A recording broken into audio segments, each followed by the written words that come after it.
بالإشادة والتثمين سطر السفير الصيني في عمان حديثه عن العلاقات الأردنية الصينية لافتا إلى التعاون الحاصل والتطابق في وجهات النظر إزاء قضايا الإقليم بما فيها الحرب المستعرة على قطاع غزة وإحياء الحرب التي لفتت السفير لمحورية الدور الأردني في تحويل وجهة نظر العالم تجاهها. هذه المحاور وغيرها كانت محل نقاش لقاء المملكة بالسفير الصيني الذي سنخصص الجزء الأخير من حلقتنا لعرضه.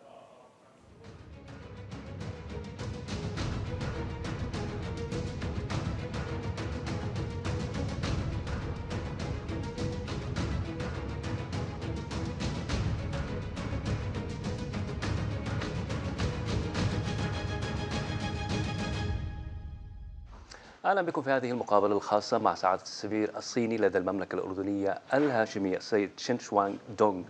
Your Excellency, it's a pleasure to have you with us today. I would like to thank you very much for this interview for the Mamlaka TV channel, and please allow me to ask you for the first question. Jordanian-Chinese relationship is going from strength to a strength. What's unique and special about this bilateral relationship? Well, it's a great pleasure speaking to you here at Mamlaka TV. And first of all, I would like to wish you, our Jordanian friends, a very blessed Ramadan. Thank you. Ramadan Kareem. Well, you know, we established our diplomatic relations in 1977. So after that, actually, we're going to celebrate our 48th anniversary in 1 month. So in this past 47 plus years, our relations have, as you said, grown from strength to strength. I think we have a number of reasons for that. First, it's a political commitment from our leaders. His Majesty has been to China 8 times after he assumed his constitutional powers. And the last time he was there, he announced together with my president, President Xi Jinping, to upgrade our level to a strategic partnership. By strategic partnership, I mean, I think my understanding is that it goes beyond the bilateral relationship. And of course, we have long-term friendship among our peoples. And so we also share many same culture, traditions, and also positions on international issues and regional issues, which probably we can discuss later on. You know, so for us, and so also a very salient feature is we have very strong trade and economic relations. Last year, our trade recorded $5.37 billion US dollars, and actually has been growing for the last couple of decades. I think one of the main drivers is the complementarity of our economies and our industries, and also very important factor is also our friendship among the people. So we trust each other. That means if you go doing business and you have trade, you have the trust. That means it goes more smoothly, and we have great potential. Traditionally, we have had cooperation in like the energy sector. Yeah, this is what I'm going to ask you next about the areas of the joint cooperation between China and Jordan. Yes, of course, as I said, on political relations, we support each other. For example, we have been supporting Jordan's stability and security, and also the Palestinian issue. And we are grateful for the Jordan, is very firm in the one China policy. So I think this is mutual support and mutual trust. And then in the economic and trade areas, which we'll elaborate a little bit later. And culture, I believe that we have very similar culture and traditions. And even when I've been here almost 4.5 years. So every day I feel very, very much at home because Jordanians and Chinese are very much alike. Like we have very strong family bonds, and we respect the elderlies, and our grandparents take care of grandchildren, which you don't see that very often in other places. So ultimately, I think very, very important, we have strategic guidance from our leaders who have maintained very close relations. Our ministers have been talking, meeting and talking on the phone regularly. So I would say this is an all-round relationship. the growth is in every area, each and aspect of our relationship. So when you look at the future of this relation and the invest opportunities in terms of Jordan now available, that attracting Chinese investors to come to Jordan and invest, we have a lot of opportunities, and Yes. always our arms are open widely to receive such creative ideas and efforts and the experience by the Chinese government and people. Yes, I mean, Chinese investors look at Jordan, they're here looking for advantages. There are a few of them that have been telling me. First, the strategic location of Jordan, so a gateway to Europe, to Africa, and of course to the region. And secondly, because Jordan offers great talents. So people here, I just met a businessman, actually he's Chinese, but he's from Australia. So he's in the securities, financial sector, fintech. He finds extremely, welcoming environment for investors. And also we have a number of success stories which would have, the word of mouth that would spread and attract more Chinese investors. I'll give you a few examples. For example, our potash company, the biggest shareholder is a Chinese company. So after they acquired the biggest stake in the company, you see the production, the sales, and profit of APC growing year by year. And this is, of course, mutually beneficial. I mean, the investor had good return. At the same time, it also helps China's food security, as we have fertilizer imported from Jordan. And also have, in the energy sector, we have the Atrat power plant, which uses the local resources, oil shale, for electricity generation. It, I think, generates about 15% of all electricity produced in Jordan, which is very important for energy security, because you don't have to worry about importing energy for your electricity. And there are others, for example, garment factory everywhere in Jordan, in Irabit, in Amman, in Karak. We have a new cement factory, and also, I think, Amman, you have investment everywhere. This creates jobs for the local community. At the same time, there are some of the leading exporters for Jordan, garments, ceramic. So I think this good reputation would that means more people are coming. And we have inquiry almost every day from Chinese businesses asking, what they can do here in Jordan. And His Majesty has been particularly, taking great personal efforts to bring the Chinese investors here to Jordan. So we're very optimistic about, future opportunities for cooperation and bringing investors. That's very good. In terms of role of China, in terms of supporting Jordan's vision of economic modernization. Yes. The role of China supporting that path of Jordan. Actually, modernization, I think, is the key word for both China and Jordan. Both our countries have embarked what we call it a second centenary journey. I think that's the same buzzword in Jordan. So modernization actually is a common goal for us in our second centenary journey. We think that we can do a lot. For example, we can expand our cooperation in traditional areas. As I mentioned, energy, infrastructure building, and we have new areas that we can tap. For example, digital economy, tourism, education, and modern manufacturing. AI. So everywhere I go, people here in friends in Jordan talk about AI, be it a company or even the judicial system. I've been talking about how to use AI to improve their efficiency. So there are a lot of potentials, and what we can do is at the government level is try to encourage people and give the enabling environment for the investors. Your Excellency, how does China view Jordan's role as a key advocate for the Palestinian statehood and maintaining firm and strong position on refusing forced displacement of Palestinians out? Yes, I think China's view on the Palestinian issues is very similar or even identical with that of Jordan. For example, from the outset of the current round of Gaza conflict, we have made it very clear, and our position has been very firm. We emphasized 4 points. So number one, immediate and complete lasting ceasefire. Number two, no forced displacement of Palestinians. And number three, unimpeded, safe humanitarian supplies for the Gazans. And number four, revitalizing the vision of the two-state solution to give the political horizon and making sure that the future arrangements in Gaza will be respecting the will of the Palestinian people. So these, I believe, are almost identical views of our Jordanian friends. And we commend Jordan for its leading role, not only for strong advocacy, His Majesty, Minister Safadi, and all Jordanian officials and people have expressed their support, political support, moral support for Jordan. And I think that has worked. If you look at the public opinion around the world, from the beginning of the conflict up to now, you see a big shift.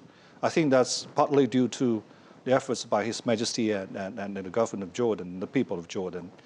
And also we commend Jordan for the leading effort in providing humanitarian assistance to Gazans. For example, not long after the conflict broke out, I was talking to some colleagues in the diplomatic community about the possibility of airdropping. Everybody said, no, you can't do that. But Jordan did it. And His Majesty and royal, members of the royal family, they were on the plane. So I think that's not only the shipping itself, but it galvanized the international community to do more.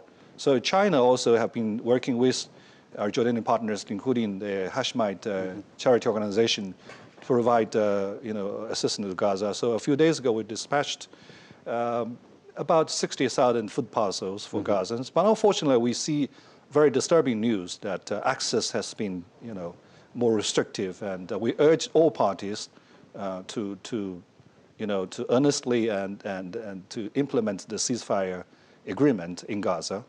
And so we also work very closely with Jordan at the Security Council, the Human Rights Council, the General Assembly, to make sure that we will have the two-state solution as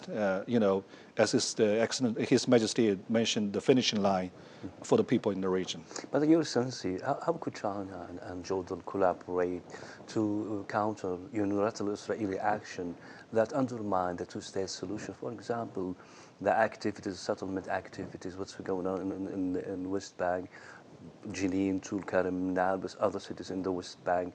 The escalating is going right now there in these cities.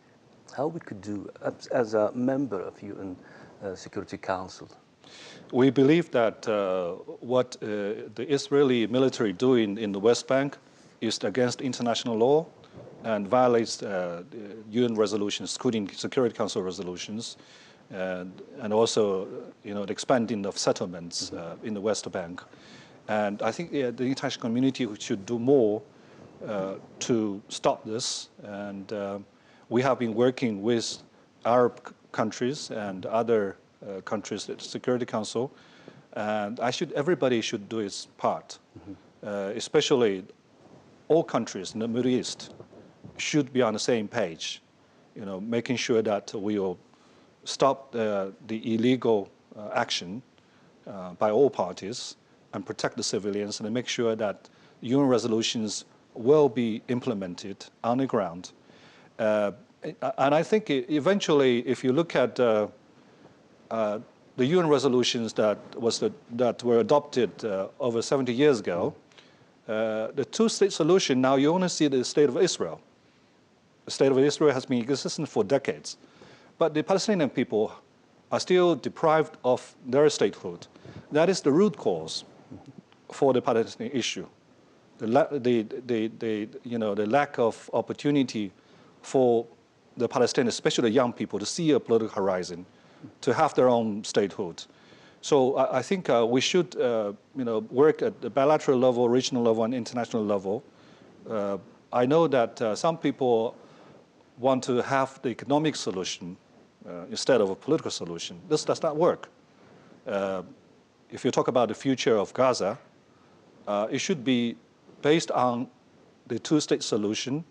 That means Gaza and the West Bank are all inseparable lands for the Palestinians, and they should not be subject to political trade-off. They should not be bargaining chips. So I think if everybody holds the ground and stands firm in its position, and we work together, we'll be able to, move, forward the process. That's excellent. Just allow me. Can I speak honestly, Your Excellency? Yes, please. Thank you very much. Critics argue China's close ties with Israel undermine its pro-Palestinian stance. How does China respond to that? Well, I think we've enjoyed good relations with Arabs that I mentioned, including, of course, Jordanians, and also traditional with Jews. During the Second World War, actually many Jews, when they were persecuted in Europe, they fled to China. And we provided refuge for the Jewish people. So traditionally, we have been very close. But that does not mean that we don't hold our principles. Because China, like Jordan, is a country of principle. So even we have close ties between the people and we have cooperation with Israel, does that not mean that we give up the principles? If you look at our track record at the Security Council, in our voting track record, you will see that for China, what most important is that we tell the right from wrong. It's not on a bilateral relation that we judge everything. But still, people looking at these efforts like us remained relatively modest.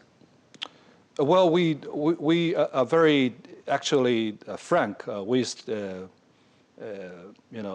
Israeli friends, both bilateral and also at the Security Council, the UN. If you read our statements, we put out very strong statements, and to be honest, even stronger some of the Arab countries, because we believe that if you don't hold these principles, how can you justify that you are advocating multilateralism?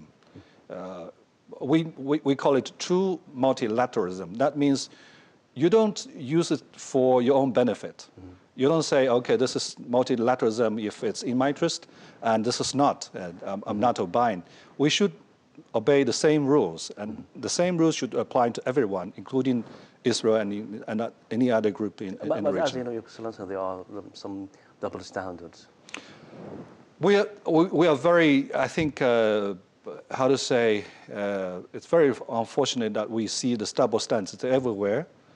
At the Security Council, where you have one single member who has been blocking all these resolutions that have been calling for ceasefire for the last 15 months.